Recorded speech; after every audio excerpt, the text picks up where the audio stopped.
Te pido en el nombre de Cristo que nos ayudes esta noche.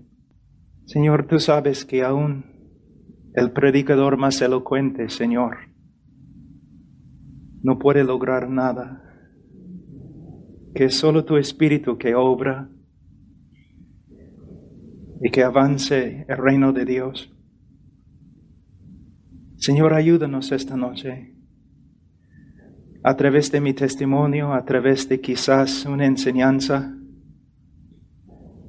Señor, yo oro por todos los que han venido, que de verdad conozcan a Cristo y que anden en santidad y amor. De verdad, Señor, soy el hombre más débil que has llamado. Por eso te necesito más que ningún otro hombre, Señor. Ayúdanos. En el nombre de Cristo Jesús. Amén. Yo nací en Perú decimos chacra, en un rancho en los Estados Unidos, en Illinois, donde mi familia criaba vacas y caballos. Y yo era entrenador de caballos cuando yo tenía 11 años.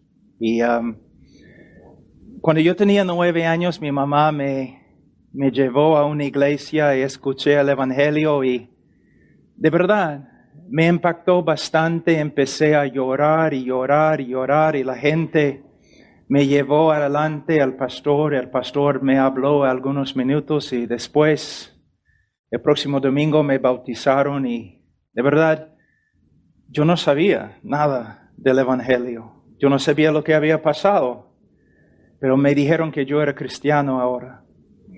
Y mi mamá siguió llevándome a la iglesia. Y yo era un muchacho más o menos bueno, obediente. Pero yo no tenía Cristo en mi corazón. Yo no servía a Cristo. Yo no pensaba en Cristo. Solamente yo tenía una moralidad, porque mis padres me habían creado bien. Cuando yo tenía como por ahí 14 años, yo empecé a rebelarme bastante contra mi madre, contra mi padre, aunque mi padre era un hombre muy duro, muy duro. Y empecé a hacer un montón de cosas feas, malas en el colegio, y yo corría con los muchachos no muy buenos, y así era mi vida. Cuando yo tenía 17 años, yo era el líder del equipo de básquet y otras cosas, atleta. También yo estudiaba bastante en el colegio y yo sacaba buenas notas. Era presidente de la sociedad de honores y cosas así. Pero cuando yo tenía 17 años, mi papá y yo estábamos trabajando en el rancho, arreglando un cerco. Y estábamos hablando y caminando y trabajando y de repente él gritó bien fuerte. Y agarré a mi papá y caímos al suelo y él murió de un infarto ahí. En ese momento yo me di cuenta de algo muy importante, que los hombres mueren. Mi papá era mi héroe, era un hombre grande, fuerte, un éxito, un hombre muy inteligente. Teníamos un rancho, una casa bonita, caballos, vacas, un montón de cosas. Mi papá era un éxito. Pero ese día me di cuenta que no importa, los hombres mueren. Y yo sabía, si soy un hombre inteligente voy a morir. Si soy un hombre rico, voy a morir. Si un día encuentro a una esposa que amo, no importa, voy a morir. Si tengo hijos, voy a morir. Y en ese momento mi vida de verdad empezó a cambiar. Yo perdí esperanza y rumbo. Yo seguía con mis estudios y todo, pero yo siempre tomaba. Yo estudiaba toda la noche, todo el día, fin de semana, yo estaba tomando. Muchas veces pasando por exámenes, sacando buenas notas, pero borracho. Y me burlaba de todo, porque yo pensaba, ninguna cosa tiene importancia, nada. Si llego a ser abogado, me fui a la Universidad de Texas para estudiar. Si llego a ser abogado y soy un éxito, no importa, voy a morir. Y en esa época también yo era pesista. No se nota ahora, pero en ese tiempo sí. Y yo tomaba bastantes drogas y esteroides. Y yo siempre andaba así, muy tenso, enojado, dispuesto a pelear. Y una noche en mi departamento en la Universidad de Texas, yo estaba ahí sentado en mi cama, como la 1 de la mañana, y yo estaba pensando así, yo tenía un montón de esteroides en mi mano, y yo estaba pensando, mi vida es un desastre. Y una palabra que yo repetía, mi vida es miserable, miserable, miserable, miserable. Y de repente alguien tocó el timbre de mi departamento. Yo estaba pensando, la 1 de la mañana. ¿Quién puede ser? Entonces abrí la puerta y era un joven que vivía cerca, en el mismo edificio vivía, y era un joven, su primer año en la universidad.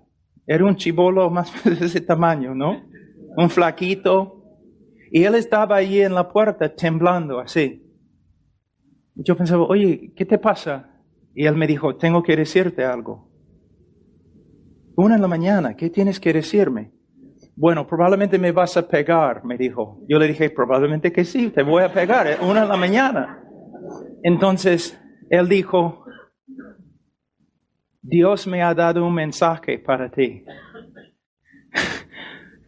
Yo le miré, ¿qué? ¿Dios? ¿Qué? Dios. 2 semanas, él me dijo, 2 semanas. Dios está diciéndome que debo venir aquí y contarte algo. Y yo pensaba de verdad que el joven era loco. Entonces, burlándome de él, yo le dije, ok, está bien. ¿Cuál es el mensaje de Dios para mí? Y él dijo, que eres miserable. Tu vida es un desastre. Y tú necesitas someter tu vida a Cristo. Entonces yo estaba pensando, pero hace 5 minutos yo estaba ahí en mi cama diciendo lo mismo. Ahora este chico me está diciendo lo mismo. Yo estaba pensando, quizás él estaba escuchando por la pared.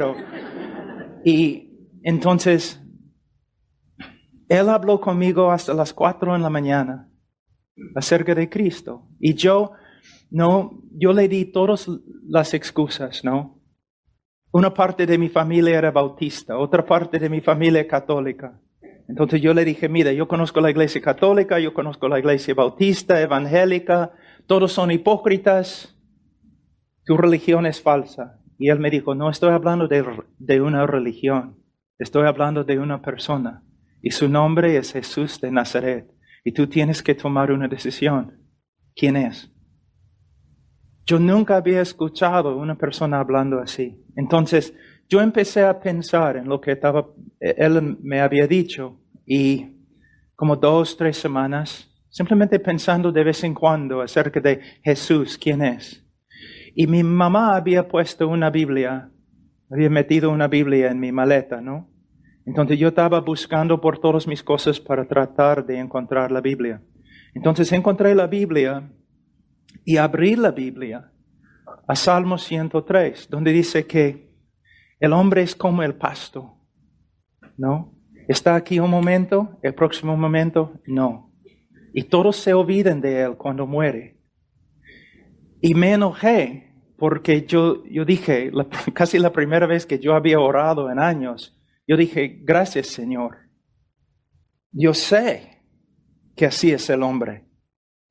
Pero ¿cuál es la respuesta? Entonces dejé la Biblia ahí en la cama y salí, hice algunas cosas y regresé.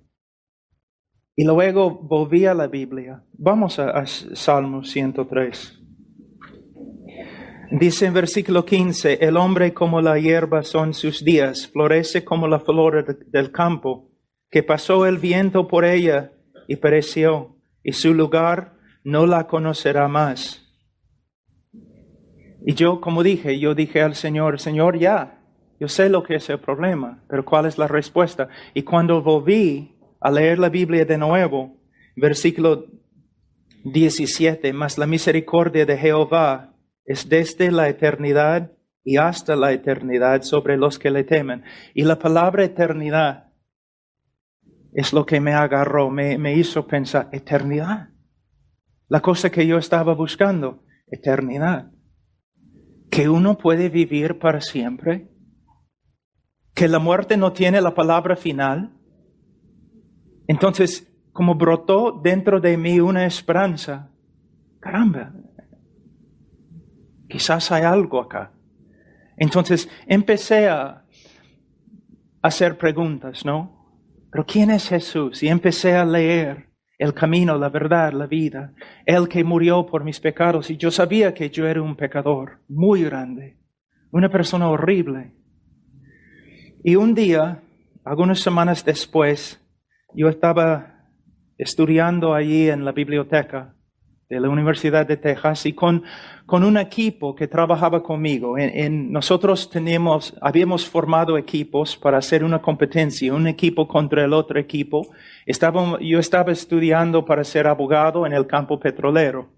Entonces teníamos equipos de estudiantes, una competencia. Entonces yo estaba con mi equipo y estábamos haciendo copias de diferentes mapas y cosas del campo petrolero.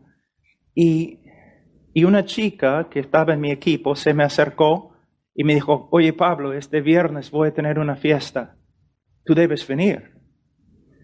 No, todos mis amigos sabían que yo era pecador y que yo tomaba bastante.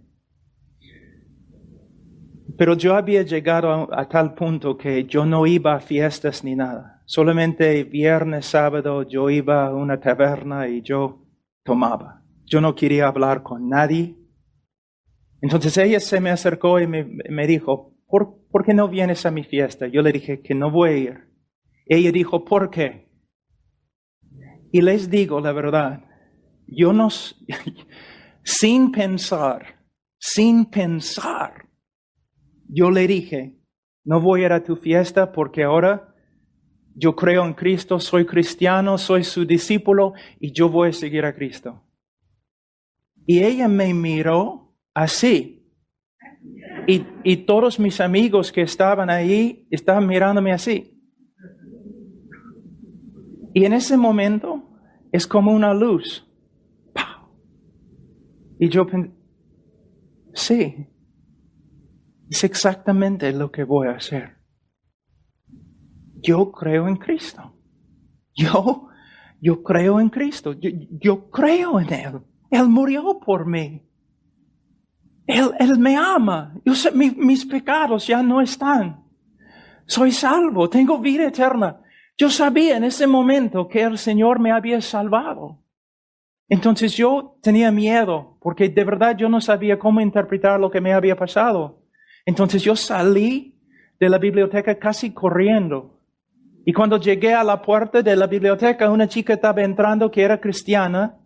Ella había estado orando por mí como seis meses con otros chicos en el mismo departamento donde yo vivía, el edificio. Y ella me miró y me dijo, Pablo, ¿qué? ¿Qué te ha pasado? ¿Qué estás diciendo? Tu cara. Entonces me asusté, de verdad me asusté. Yo salí corriendo, yo tenía que buscar al chico que estaba ahí, que me había testificado. Y le encontré en el edificio donde yo vivía. Y yo le dije, Mike, no sé lo que me ha pasado. Y él dijo, ¿qué? Lo único que sé es que yo creo en Cristo. Mis pecados son perdonados. Yo no soy el mismo hombre. Yo no soy el mismo hombre. Yo no soy Pablo Washer. Explícame. ¿Qué me ha pasado? Entonces me llevó a un alumno, a un estudiante ahí en la universidad que le estaba discipulando. Un texano bien grande. Y él habló con el texano y dijo, oye, Pablo tiene algo que quiere decirte. Y él me dijo, ¿qué? ¿Qué, Pablo? Mira, yo no sé lo que me había pasado. Yo estaba en la biblioteca. En un momento yo no estaba creyendo en Cristo. Otro momento estoy creyendo en Cristo.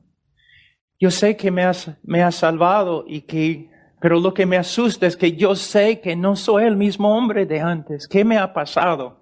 Y el texano me dijo, tú has renacido. Entonces yo le pregunté, ¿y qué significa esto? Y él empezó a explicarme las escrituras y me compraron una Biblia. El próximo día y me entregaron la Biblia y yo empecé a llevar la Biblia allí a mis clases y todos mis amigos, al principio ellos pensaban que yo estaba burlándome de cristianismo, porque yo me burlaba de todo. Pero en tiempo ellos, como uno de mis amigos me dijo, Pablo, de verdad, yo pensaba que estabas burlándote del cristianismo, de la religión. Y aunque no soy religioso, yo estaba ofendido. Yo pensaba, ¿cómo puedes hacer tal cosa? Pero ahora entiendo. De verdad, tú lo crees, ¿no?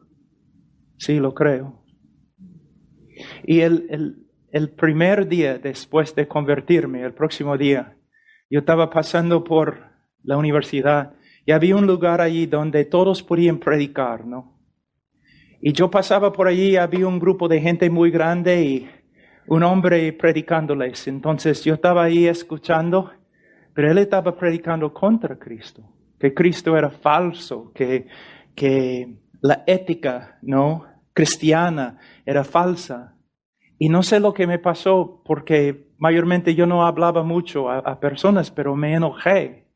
Y pasé por el grupo y empecé a hablar con el hombre ante todos, diciendo, eres mentiroso, falso profeta, Cristo vive, ha resucitado, vive dentro de mí, me ha cambiado. Mi primer sermón. Y yo era un hombre pecador. Yo solamente pensaba en mí. Como decimos en Perú, yo pensaba que yo era lo máximo. Y egoísta, solamente me amaba. Las otras personas no me importaban. Y yo era probablemente el mentiroso más grande que ha vivido en la tierra. Y yo podía mentir. Una vez después de mentir a una persona, un amigo que estaba conmigo me dijo, Pablo, tú me asustas. Porque yo sabía que estabas mintiendo y todavía te creía. Y yo era. Y después de convertirme, muchas cosas cambiaron al toque cambiaron. No tomé más cerveza o licor, no me emborraché. Las lisuras, las palabras feas, no más. Pero les digo que luché con la mentira. Pero la diferencia es, antes yo podía mentir y no me afligía mi conciencia. Pero después de convertirme, una mentira de este tamaño, como el martillo del Señor en mi cabeza, en mi corazón, como una espada pasando por mi corazón, y yo tenía que regresar a varias personas y decirles, yo te mentía, yo era mentiroso. Entonces se nota ahí la conversión de una persona, como el Señor obra en su corazón y Él llega a ser una persona nueva, con una nueva naturaleza. Que el cristiano sí todavía peca, pero no puede vivir en pecado. Y ahora también el Espíritu Santo y la providencia de Dios obrando en su vida no permite que viva en pecado. Entonces, el Señor empezó en su amor y su sabiduría a disciplinarme. Como dice en Ezequiel 36, después de quitar el corazón de piedra y después de poner en su lugar un corazón de carne, el Señor también comenzó a limpiarme de mi idolatría y de mis inmundicias. Y hasta el día de hoy, si tú me preguntas, Pablo, describe tu vida cristiana.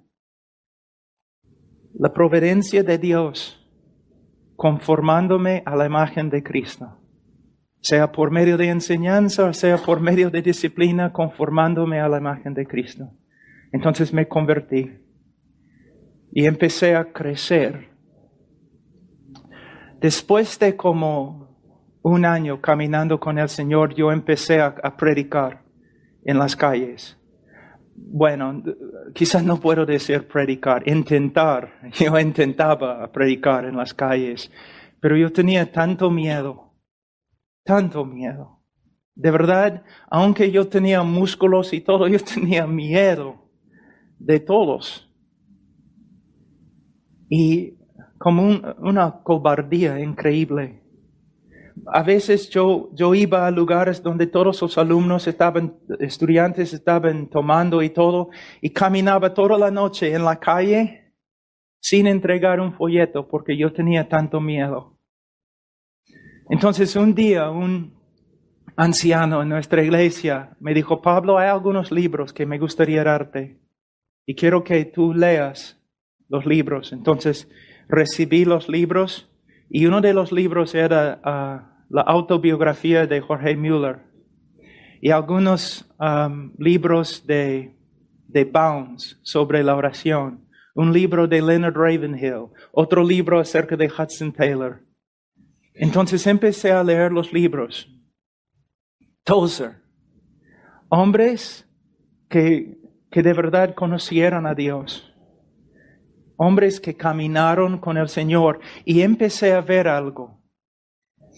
Que nosotros necesitamos estudiar las Escrituras y necesitamos memorizar las Escrituras y meditar en las Escrituras, pero nosotros, sin la oración, no podemos avanzar mucho. En el día de hoy, muchos hablan en el día de hoy de la importancia de la teología, y es cierto, la doctrina es esencial. Es el fundamento, necesitamos la buena doctrina. Pero la vida es más que doctrina. Para vivir la vida cristiana necesitamos el poder del Espíritu Santo. Y yo sé que los carismáticos, muchos de ellos, han distorsionado todas las doctrinas acerca del Espíritu Santo, pero todavía, sin la oración, sin el poder de Dios, es imposible vivir la vida cristiana. Tú no puedes ser un cristiano útil al Señor simplemente porque eres inteligente. Es el poder de Dios. Entonces empecé a aprender acerca de fe, acerca de orar. Y algo sucedió en mi vida, es parte de mi testimonio, una parte muy importante, que da miedo a algunas personas que escuchan mi testimonio, pero voy a compartir con ustedes. Que empecé a tener una hambre. Yo quería conocer a Dios. Cuando yo estudiaba los hombres, Spurgeon, Tozer, Jorge Müller, eran hombres muy diferentes, pero tenían una cosa en común. Todos eran hombres de oración. Todos hablan bastante de Spurgeon, el predicador más grande, ¿no? Desde los apóstoles. Estoy de acuerdo. Pero ¿sabes lo que Spurgeon dijo? Para él dijo, en vez de enseñar a 10 hombres cómo predicar, me gustaría enseñar a un hombre cómo orar. Entonces, el Señor me llenó con una hambre grande. Y empecé a buscar al Señor. Pero era algo muy raro. Yo estudiaba en la universidad, yo trabajaba después de las clases, yo llegaba a la casa más o menos las 11. Entre las 11 como las 2 y 3 de la mañana yo oraba. Y mi oración yo no oraba por China, yo no oraba por dones, yo simplemente, Señor, quiero conocerte. Yo no tengo fuerza. Cuando intento predicar, nadie me escucha. Tengo miedo. Mi mente, bastante confusión cuando trato de formar las palabras correctas. Pero no estoy buscándote porque quiero tener un ministerio. Yo quiero conocerte. Yo quiero que sea algo más que lo intelectual. Que de verdad que quiero conocerte, tu presencia, que sea una realidad en mi vida. No solamente una doctrina que estudio, pero una realidad en mi vida. Entonces, día tras día, tras día, tras día, orando y orando y orando y orando. Y después de meses, una noche, es como todo cambió.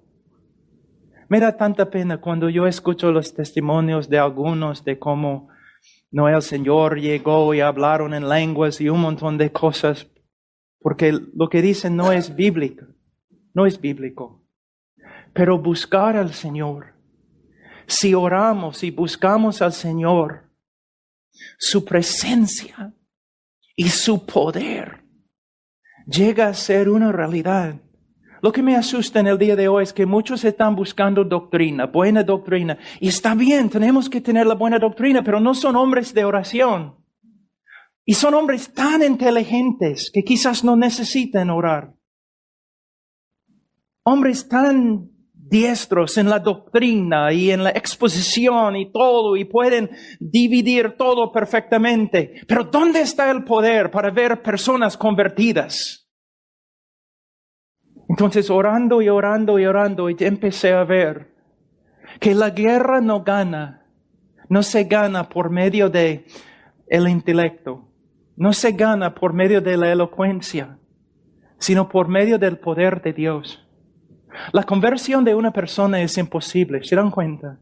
Son huesos secos, muy secos, sin vida. Cada conversión es una obra sobrenatural de Dios, por medio del Espíritu de Dios, una manifestación del poder de Dios. Entonces yo me di cuenta que no soy el hombre más inteligente, no soy el hombre más elocuente, no puedo ordenar las cosas muchas veces en mi propia cabeza, pero cada hombre puede orar. Cada mujer puede orar. Y no importa cuál sea el obstáculo en nuestra vida, el Señor puede vencer el obstáculo por medio de la oración. Por medio de la oración. Algunos de ustedes han venido aquí porque han escuchado mis prédicas en YouTube. Pero ¿se dan cuenta que yo no soy el hombre más inteligente? Se nota fácilmente, ¿no? O elocuente. Algunas personas después de conocerme, ¿saben lo que dicen? De verdad, me han dicho miles de veces, Pablo, después de estar contigo, ¿no? Algunas horas, yo no entiendo. Porque yo no veo nada especial. Claro. Mira, ¿sabe lo que mi deseo para ustedes? Es que reconozcan la imposibilidad de la vida cristiana. Que reconozcan la imposibilidad del ministerio. Y que se dediquen a una vida de oración. Algunos de ustedes que son predicadores o van a ser predicadores. Tantas palabras. Tantos sermones. Pero tengo una pregunta. ¿Hay manifestaciones del poder de Dios? Algunos de ustedes que no son predicadores son padres, son madres, esposos. Hay conflictos, hay problemas. Pueden recibir consejos, un montón de cosas, pero si solamente pudieran aprender a ponerse de rodillas y buscar al Señor, no 10 minutos, no 15 minutos, no una hora, sino hasta que el Señor se levante y obre y solucione el problema. La oración. Cuando fui al Perú, después de predicar allí algunos meses, yo salí no de un seminario como lo que ustedes tienen acá. Yo salí de un seminario más o menos liberal. Y yo, de ninguna manera, yo estaba preparado para ir al campo misionero. Y empecé a predicar. El Señor de verdad me usó, personas se convirtieron. Pero yo podía ver también que había problemas con el evangelio que yo predicaba, con mi manera de tratar a las personas que venían a mí, mi capacidad de aconsejar y todo, que de verdad, aunque yo sabía muy bien griego y hebreo, yo no había estudiado la Biblia mucho. Entonces empecé a estudiar la Biblia en Perú. Y por medio de simplemente dedicarme al estudio de la Biblia, yo empecé a ver algo, que no solamente la Biblia es inspirada, sino la Biblia también es suficiente. Que todo lo que necesitamos para la vida cristiana y todo lo que necesitamos para el ministerio se encuentra en las Escrituras. No la psicología, no la sociología, sino la Biblia. Y mientras yo estaba estudiando la Biblia, algo me sucedió también. Yo empecé a ver algo. Que la necesidad más grande en el cristianismo es un conocimiento verdadero y bíblico acerca de Dios. ¿Quién es Dios? Y un conocimiento bíblico acerca de quién es el hombre. Y un conocimiento bíblico acerca de lo que Dios ha hecho por nosotros en la persona y obra de Jesucristo en la cruz del Calvario. Y entender las doctrinas de las Escrituras y por medio de ellas andar de una manera que agrada a Dios. Tengo una pregunta para ustedes. Eso es lo que siempre digo a los jóvenes que han salido de los seminarios o las universidades bíblicas. ¿Cuánto tiempo, cristiano, cuánto tiempo has estudiado la doctrina de Dios? ¿Cuánto tiempo has estudiado los atributos de Dios? Muchos de ustedes están pensando, mirando así. Casi nunca. ¿Cuál es el conocimiento más importante del cristiano? El conocimiento de la persona de Dios. Un joven va a una universidad bíblica, a un instituto bíblico. Mayormente, 2 semanas, 3 semanas, 2 meses estudiando los atributos de Dios y nada más. Va al seminario, estudia quizás 4 meses los atributos de Dios, casi nada más. Saca su PhD y muchas veces no estudia mucho acerca de la doctrina de Dios y va a su iglesia, casi nunca predica sobre los atributos de Dios. ¿Cuál es el problema en la iglesia?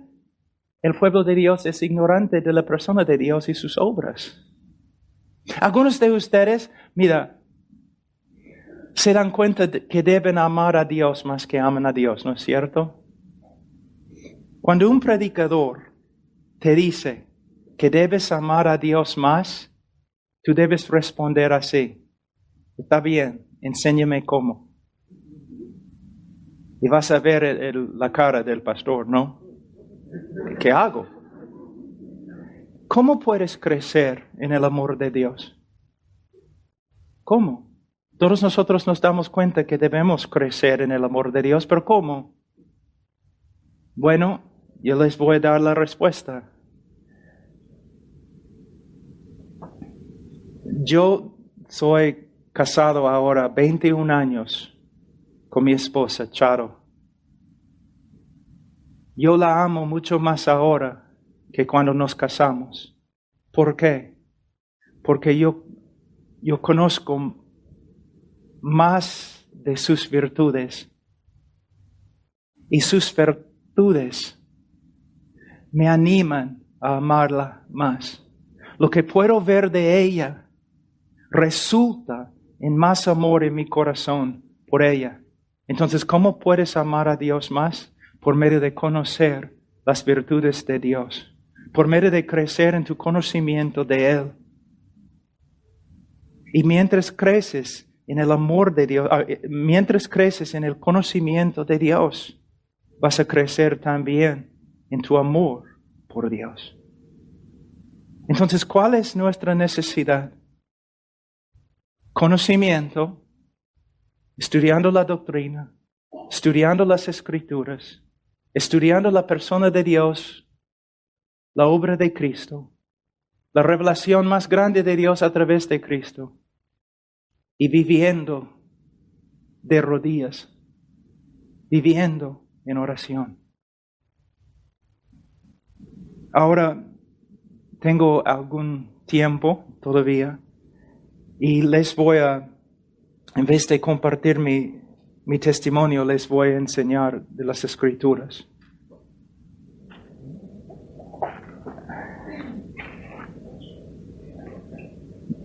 En un grupo de este tamaño, algunos de ustedes son de la iglesia, creo que está acá, otros han venido de otras iglesias. Tengo una pregunta, ¿eres cristiano? ¿Conoces al Señor? Que tengo una pregunta, ¿cómo sabes? Porque te das cuenta que más que 60% de los norteamericanos se creen cristianos. Entonces, ¿cómo sabes que eres cristiano? ¿Te das cuenta que muchas personas en el día de hoy se creen cristianos porque una vez en su vida oraron una oración pidiendo que Cristo entrara en su corazón y ahora piensan que son cristianos? ¿Cuál es la base de tu confianza de que eres cristiano? Ahora vamos a ver en las Escrituras. Vamos a ir a 1 de Juan capítulo 5.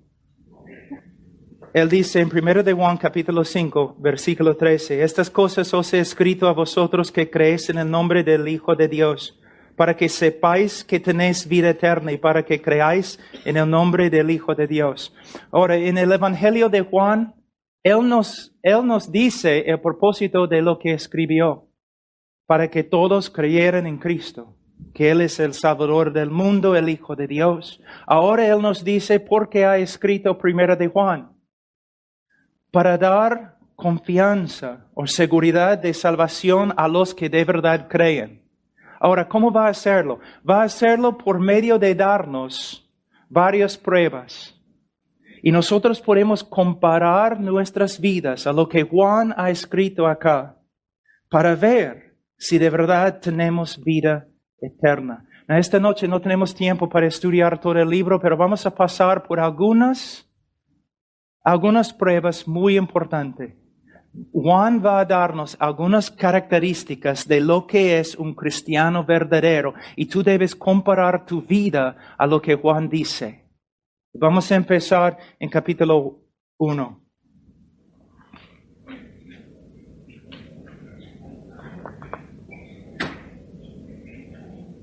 Juan capítulo 1, versículo 5. Este es el mensaje que hemos oído de Él y os anunciamos. Dios es luz y no hay ninguna tinieblas en Él. Si decimos que tenemos comunión con Él y andamos en tinieblas, mentimos y no practicamos la verdad. Pero si andamos en luz como Él está en luz, tenemos comunión unos con otros y la sangre de Cristo, su Hijo, nos limpia de todo pecado. Ahora, Él dice Dios es luz. ¿Qué significa? Muchos cuando leen este texto piensan automáticamente, bueno, significa que Dios no peca, que Dios es santo. Y la idea se encuentra allí, pero yo quiero que tú pienses en otra cosa.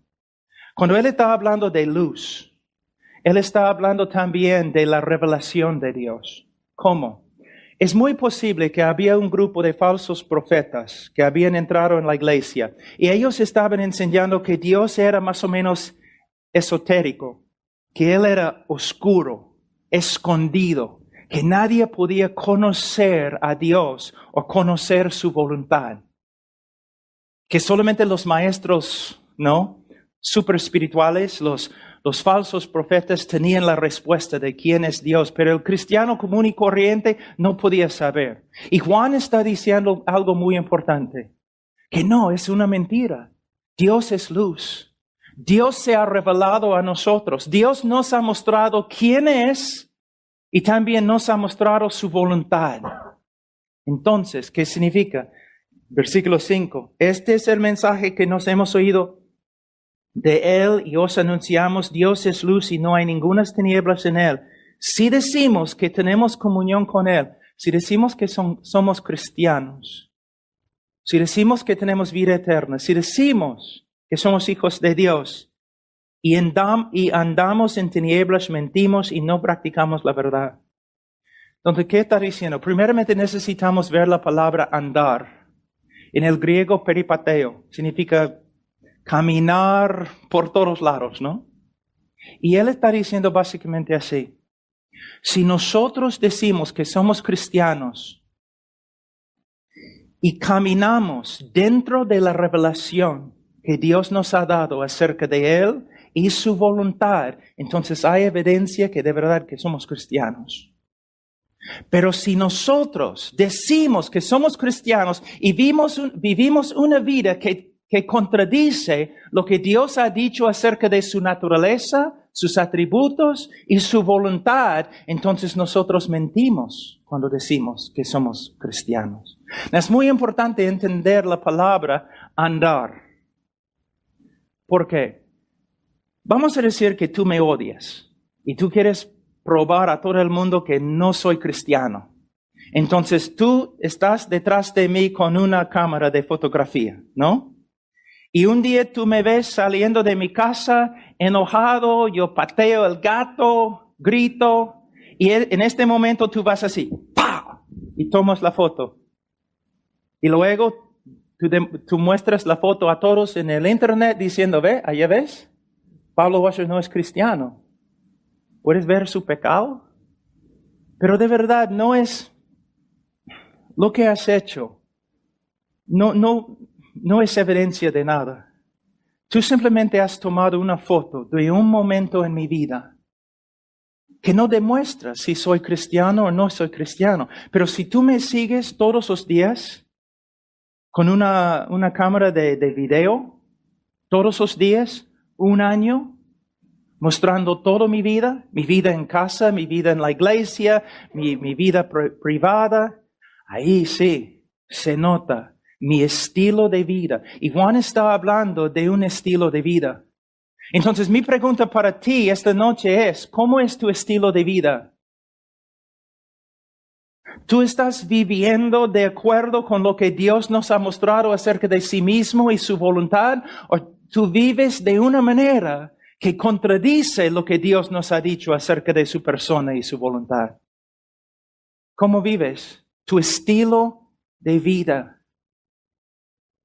Si comparo tu vida con la vida de un incrédulo, ¿voy a ver una diferencia? Juan dice que los cristianos verdaderos van a tener un estilo de vida que demuestra que están caminando en la revelación de Dios. Aquí es un problema. Si tú dices, bueno, yo no sé porque nunca leo la Biblia. Juan va a hablar de esto en algunos minutos en el capítulo 2. Pero la primera característica de un creyente es, él camina, su estilo de vida se conforma a lo que Dios nos ha mostrado acerca de su persona, es santo, y acerca de su voluntad. ¿Cómo andas tú? No me importa lo que digas con la boca, ¿cómo andas tú? Ahora, la segunda característica, versículo 8.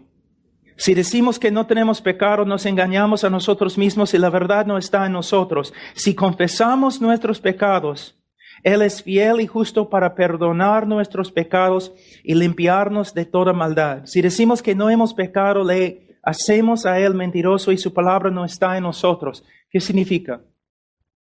Bueno, una de las características principales de un cristiano verdadero es que él reconoce el pecado en su vida, confiesa su pecado y se arrepiente de su pecado.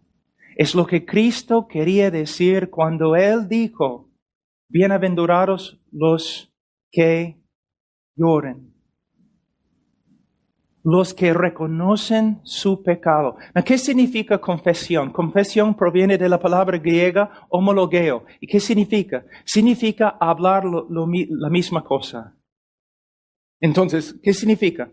Soy un creyente, estoy leyendo las Escrituras y yo veo algo en las Escrituras que me contradice, que demuestra mi pecado, Quizás mi impaciencia con mi esposa, mi enojo con mis hijos. La Escritura me muestra. O un hermano viene a mí y me dice, Pablo, yo estoy observando tu vida y yo puedo ver que tienes impaciencia con tu esposa. O simplemente el Espíritu Santo, ¿no? Impresiona mi corazón, me habla a través de las Escrituras. Pablo, has pecado. Eres impaciente. Confesiones cuando yo hablo lo mismo. Confesiones cuando yo digo, Señor, lo que tú dices acerca de mí es verdad. Y no doy ninguna excusa. Lo que tú dices de mí es verdad. Una de las características principales del creyente es que él reconoce su pecado. Él confiesa su pecado. Él se arrepiente de su pecado. Y la vida cristiana es como, creo que la palabra en español, una paradoja, en que de una forma somos un pueblo que llora, pero a la vez somos el pueblo más alegre del mundo. ¿Y cómo puede ser? Así es, mira, cuando Jesús dijo en Marcos capítulo 1, versículo 15, ¿no? Que el evangelio, creo en español, el evangelio ya, el reino ha llegado.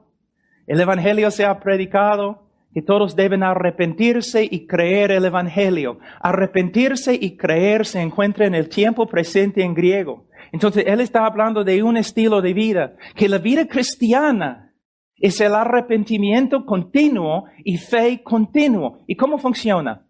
Bueno, funciona así. Soy un incrédulo y un día alguien me predica el Evangelio. Entonces, a través de la revelación, la iluminación del Espíritu Santo, yo veo a Dios como nunca. Yo veo su santidad, yo veo su justicia. Y a la luz de su justicia y su santidad, yo veo mi pecado. Y yo me quebranto como nunca. Tristeza. Pero no una tristeza hacia la muerte. Porque mientras me arrepiento, también Dios me revela su gracia a través de Cristo y yo encuentro el perdón en Él. Entonces, aunque estoy quebrantado con respecto a mi pecado, también me alegro en la gracia de Dios a través de Cristo. Ahora soy cristiano y mi vida es una continuación de lo que yo he descrito. ¿Cómo?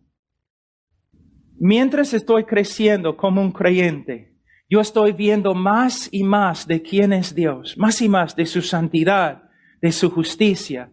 Y también veo más y más de mi pecado, mis fallas.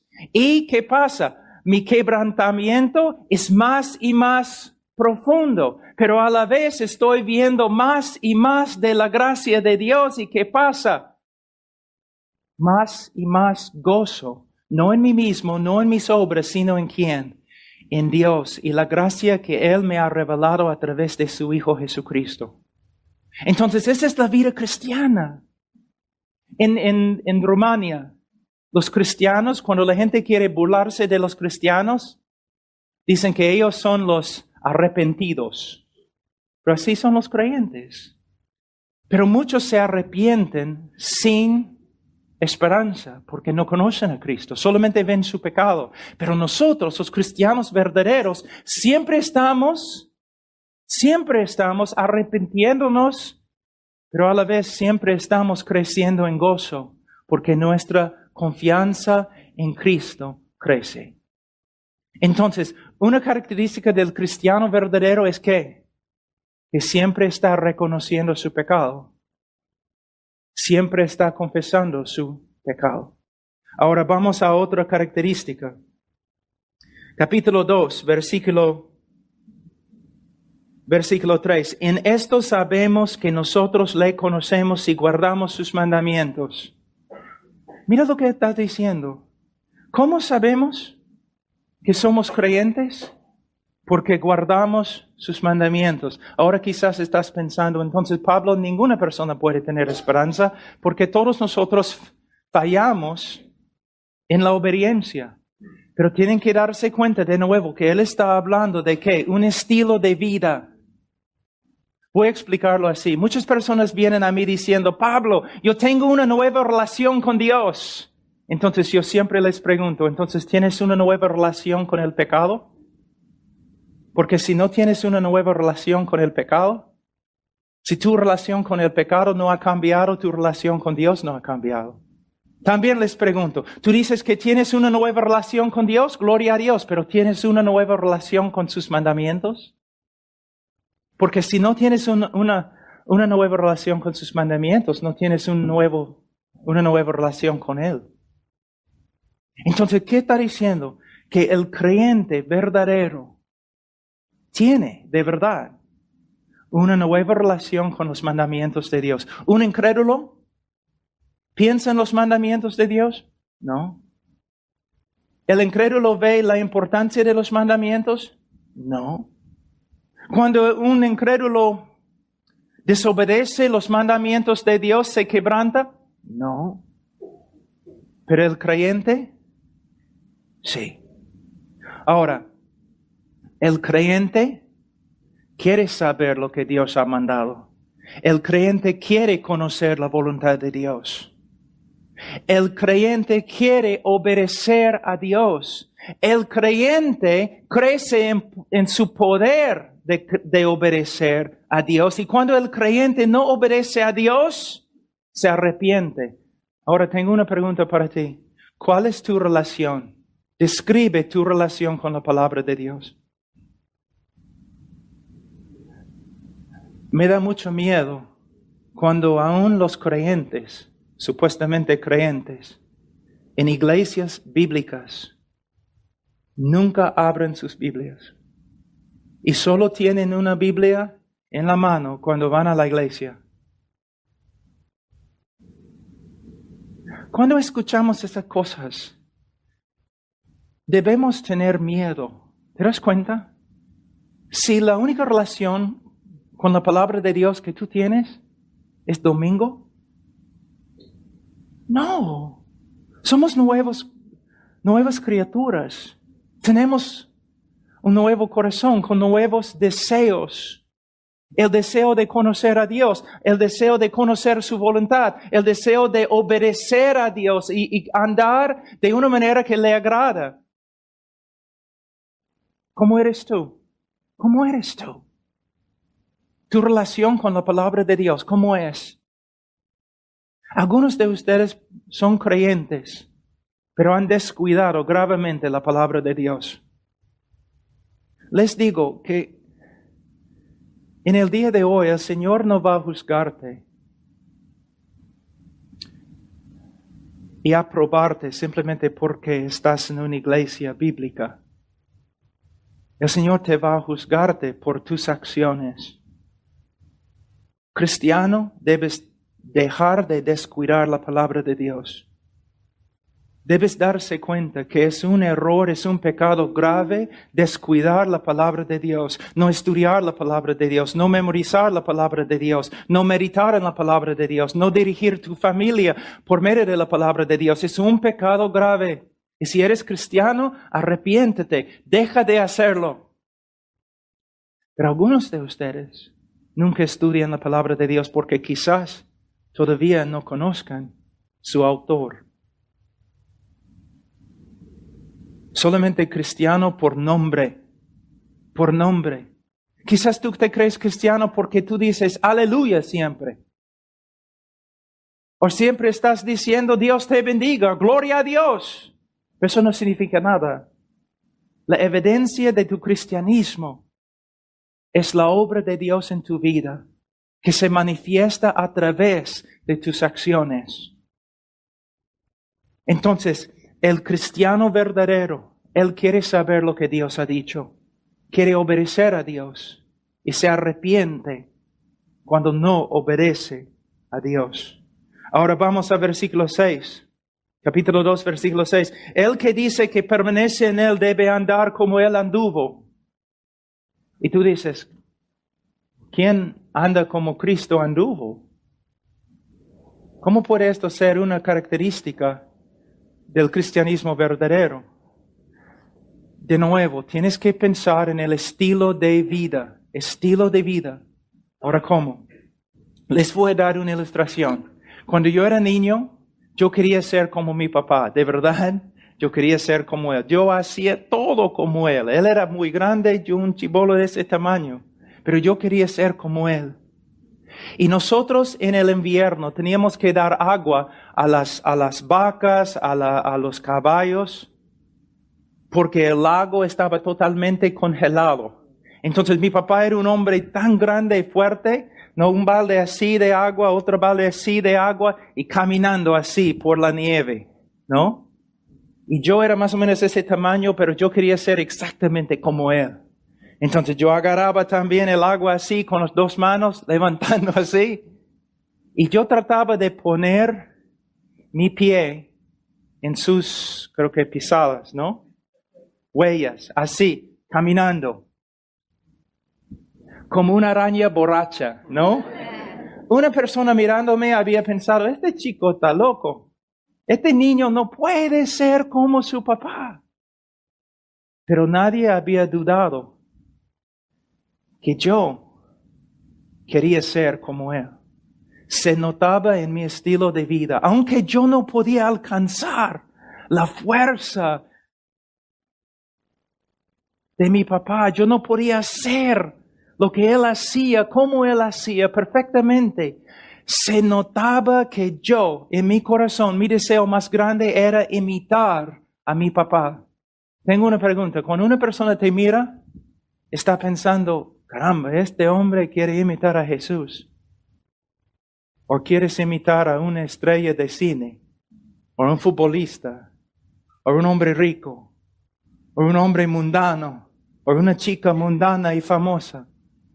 ¿A quién estás imitando? Mira, no estoy predicando solamente para predicar, ¿te das cuenta? Estoy preguntándote, ¿a quién estás imitando? Tú tienes que contestar la pregunta. Si una persona está observando tu vida, ¿qué va a decir de ti? Va a decir, caramba, este hombre, estudiando la Biblia, tratando de caminar de una forma diferente, todos se burlan de él, pero él sigue adelante. ¿Qué van a decir de ti? ¿O no van a reconocer ninguna diferencia entre tú y los incrédulos alrededor de ti? Personas pueden ver de verdad que el deseo más grande en tu corazón es imitar a Cristo. Y también para los cristianos aquí, para los estudiantes y los teólogos, algo muy importante aquí. De nuevo, no es solamente pensar correctamente, es actuar correctamente. Había un problema durante la Reforma. Los reformados por acá y se puede decir, los anabaptistas por acá.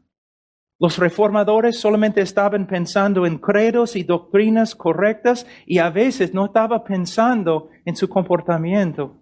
Muchos de los anabautistas no pensaban bien en la teología para nada, pero estaban tratando de imitar a Cristo.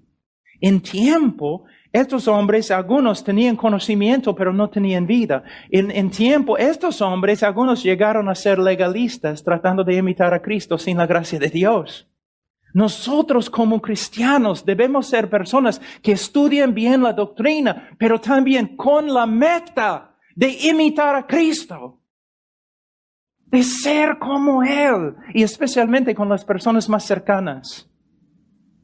Yo puedo ser muy piadoso ante ustedes, pero ante mi esposa es otra cosa.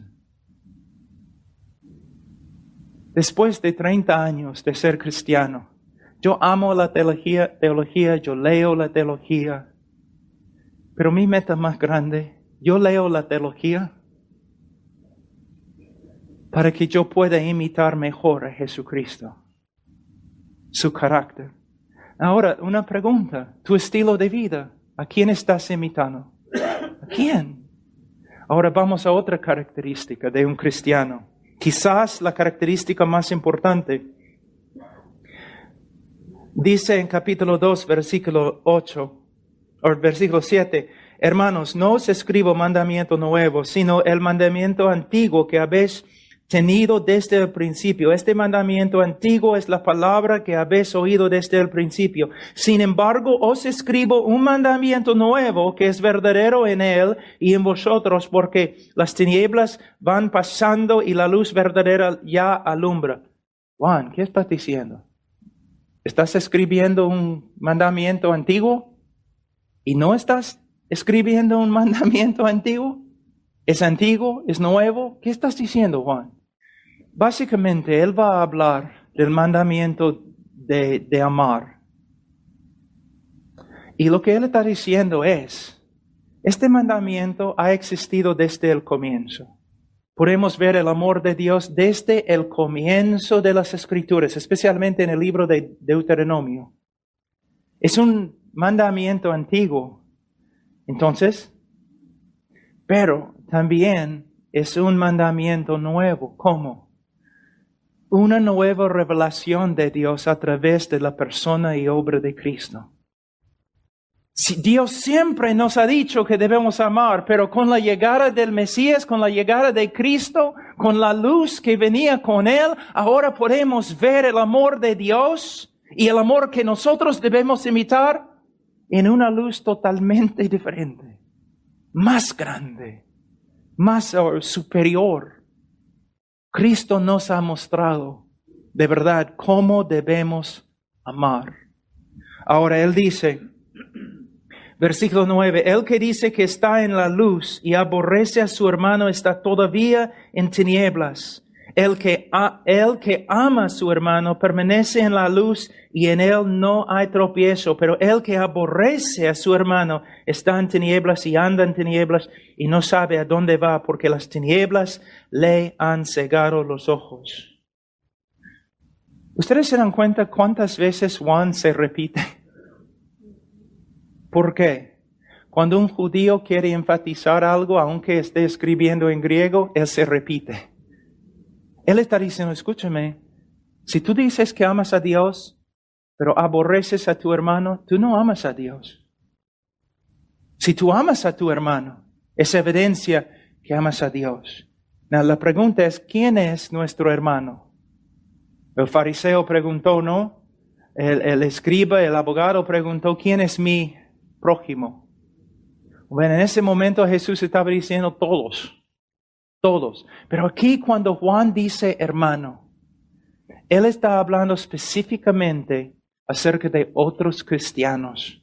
Una de las evidencias más grandes del cristianismo verdadero es que tú amas a los otros creyentes.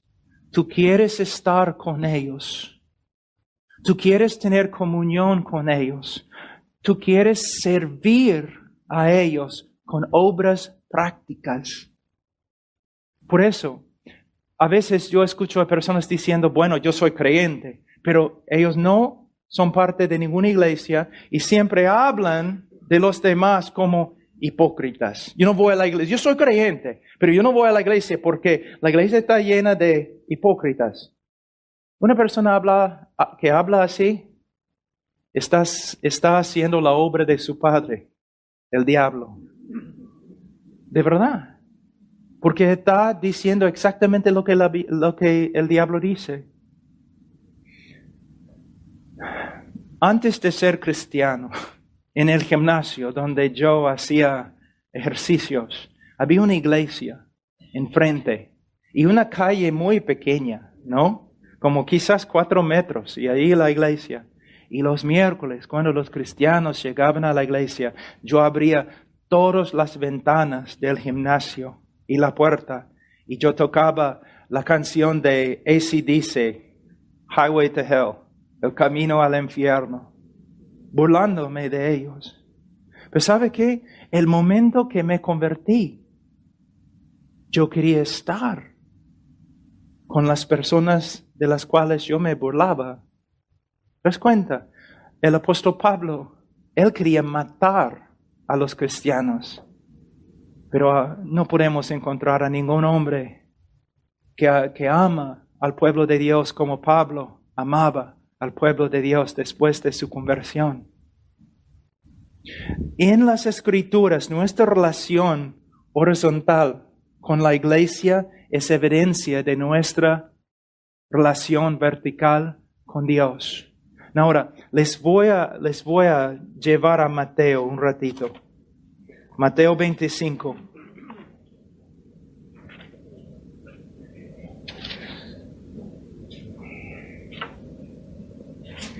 El juicio de las naciones. Si hay un texto en el Nuevo Testamento que ha sido distorsionado, es este texto. Distorsionado horriblemente. Vamos a leer. Versículo 31. Cuando el Hijo del Hombre venga, capítulo 25, Mateo, versículo 31. Cuando el Hijo del Hombre venga en su gloria y todos sus santos ángeles con él, entonces se sentará en su trono de gloria y será reunidas delante de él todas las naciones y apartará los unos de los otros como aparta el pastor las ovejas de los cabritos, y pondrá las ovejas a su derecha y a los cabritos a su izquierda. Entonces el rey dirá a los de su derecha: venid, benditos de mi Padre, heredad el reino preparado para vosotros desde la fundación del mundo, porque tuve hambre y me diste de comer, tuve sed y me diste de beber, fui forastero y me recogiste, estuve desnudo y me cubriste, enfermo y me visitaste en la cárcel y viniste a mí. Entonces los justos le responderán diciendo: Señor, ¿cuándo te venimos hambriento y te sustentamos, o sediento y te dimos de beber? ¿Y cuando te vimos forastero y te recogimos, o desnudo y te cubrimos, o cuando te venimos enfermo y en la cárcel y venimos a ti? Y respondiendo el rey les dirá: de cierto os digo que en cuanto lo hiciste a unos de estos mis hermanos más pequeños, a mí lo hiciste. ¿Cómo ha distorsionado este texto el mundo evangélico? Por medio de decir lo siguiente: usando este texto para probar que debemos tener ministerios de evangelismo en la cárcel. Usando este texto para decir que debemos hacer obras sociales, dando ropa a los pobres, comida a los que no tienen comida. Hermanos, como cristianos debemos hacer eso. Pero no es lo que este texto significa. ¿Qué significa? Cristo no está diciendo: yo era un asesino en la cárcel y no viniste a visitarme. No está diciendo eso. Entonces, ¿qué está diciendo? Les voy a dar una ilustración. Vamos a decir que estamos en la ciudad de Roma hace casi 2000 años. Y somos una iglesia y estamos reuniéndonos en un lugar escondido en el bosque, fuera de Roma, ¿ya? Entonces, estamos allí cantando, adorando al Señor, pero el culto termina y cada uno de nosotros regresa a su casa en la ciudad de Roma tomando diferentes caminos, porque nosotros sabemos que es una cosa ilegal que estamos haciendo. ¿Se dan cuenta? Entonces, tú vas a tu casa y como a las 4 de la mañana, alguien empieza a tocar la puerta así, violentamente. Tú abres la puerta y es un hermanito asustado. Tú dices: hermano, ¿qué pasa? Mira, cuando estábamos regresando, 2 de los hermanos fueron capturados por los soldados y fueron llevados a la cárcel, allí en Roma. Entonces tenemos que hacer algo. Entonces toda la iglesia regresa inmediatamente al bosque, están ahí reunidos. Entonces un pastor se levanta y dice: hermanos, 2 de nuestros hermanos han sido llevados a la cárcel. Seguramente pegados, ahora están allí desnudos, no tienen comida, no tienen medicina, no tienen nada, tenemos que hacer algo. Entonces un joven se levanta y él dice: pero pastor, yo voy. Y un anciano se levanta y dice: joven, un ratito, tú no entiendes. Si tú lleves cosas, si tú vas y tú ministras a los hermanos en la cárcel, los soldados también te van a reconocer. Te van a pegar, te van a quitar la ropa, te van a meter de nuevo con ellos en la cárcel. Entonces, el joven dice: pero tenemos que hacer algo. Y el anciano dice: por supuesto, tenemos que hacer algo. Ahora, yo soy anciano, tengo muchos años, yo quiero llevar las cosas. Y otro anciano en la iglesia, un hombre muy viejo, y dice: yo también, yo voy a ir, mis hijos ya son grandes, yo voy a llevar la ropa, la medicina. De repente, un grupo en la iglesia se levanta, dice, esa es una tontería. Ustedes no pueden ir allí porque ustedes van allí también, van a venir y capturar a todos nosotros. Ustedes son fanáticos. Mira, no, están allí, no hay ninguna cosa que podemos hacer. Y el anciano dice, no, tenemos que ir a los mandamientos de Cristo. Y el grupo dice, ustedes ya estamos hartos. Ustedes son fanáticos. Nosotros vamos a dejar esta congregación. Renuncian su fe, renuncian la congregación y se van, regresan a Roma. Pero los hermanos verdaderos van a su casa. Todos son pobres. Comienzan a buscar dinero, medicina, ropa. Regresan al bosque. 2 o 3 hombres ya han decidido ir. Los hermanos oren por ellos y ellos van a la cárcel. Es lo que Jesús está diciendo acá.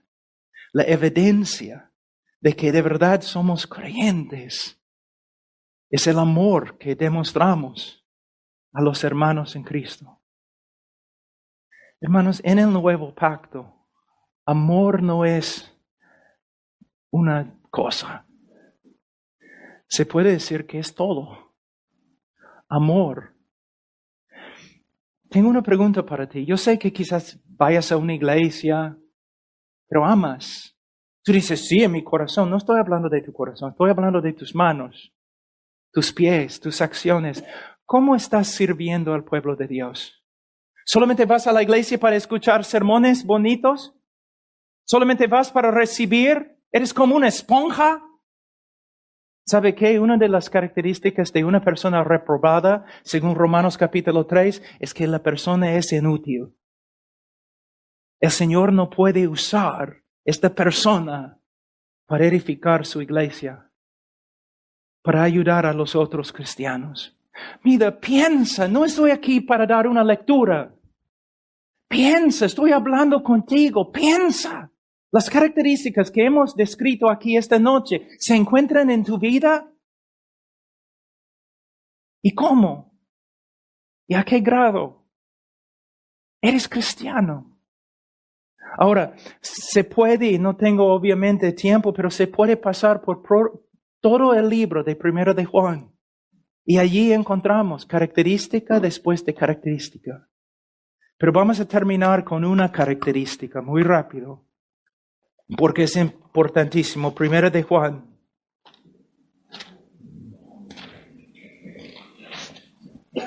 Capítulo 5, versículo 12. A versículo 11 se puede. Y este es el testimonio que Dios nos ha dado vida eterna, y esta vida está en su Hijo. El que tiene al Hijo tiene la vida, y el que no tiene al Hijo de Dios no tiene la vida. Cuando yo estaba viajando acá en el avión, me senté al lado de una mujer y a un hombre. El hombre no quería escuchar nada, pero la mujer sí quería escucharme. Entonces yo empecé a hablarle el Evangelio. Y ella, yo creo que de verdad, ella, no, parece que es creyente. Pero yo le dije, mira, en mi misión, que yo empecé, yo hablé así a propósito, en mi misión que yo empecé, nosotros damos comida a los niños en diferentes partes del mundo. Nosotros enseñamos a los niños gitanos cómo leer en Rumanía. Nosotros hacemos iglesias, apoyamos a cristianos que están siendo perseguidos, un montón de obras buenas que estamos haciendo. Y entonces le dije, ¿y si yo muriera ahora, yo iría al cielo? Pero no por causa de las cosas que mencioné. Yo voy a ir al cielo porque hace 2000 años el Hijo de Dios derramó su sangre por mí. Es el Hijo. Es el Hijo. No soy una persona religiosa. Y yo vengo de rancho, no tengo mucha cultura.